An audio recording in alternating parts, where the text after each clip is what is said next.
प्रेमचंद का आगमन हिंदी उपन्यास के इतिहास में युगांतकारी घटना है।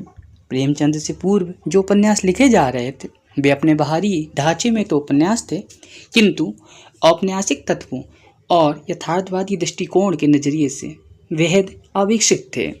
अभी तक का उपन्यास ना तो समाज का चित्र बन सका था, ना महाकाव्यात्मकता का स्तर छू सका था और ना ही शिल्प की दृष्टि से प्रयोगधर्मी हो पाया था।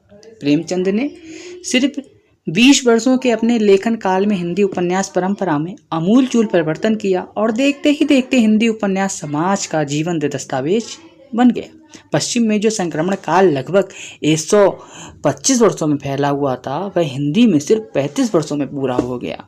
तो इसका सबसे बड़ा कारण था प्रेमचंद का आगमन। प्रेमचंद ने 1916 से 1936 ईस्वी तक लेखन कार्य किया। प्रारंभिक समय में वे नवाब राय के नाम से लिखते रहे। प्रेमा व वरदान इसी काल के उपन्यास हैं। इसके बाद उन्होंने बहुत से प्रसिद्ध उपन्यास लिखे, जैसे सेवा सदन, निर्मला, कायाकल्प, प्रेमाश्रम, रंगभूमि, गबन, कर्मभूमि और गोदान।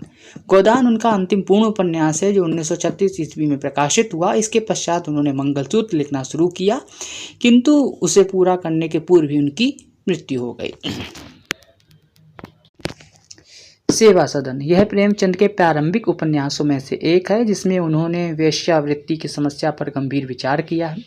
इसके केंद्रीय चरित्र सुमन के माध्यम से उन्होंने दिखाया है कि किसी स्त्री के वेश्यावृत्ति अपनाने के पीछे दहेज प्रथा तथा पति द्वारा तिरस्कारपूर्ण व क्रूर व्यवहार जैसे कारण जिम्मेदार हैं। स्त्री के सामने दो ही विकल्प बचते हैं, या तो वह आत्महत्या कर ले या फिर वेश्या बन जाए।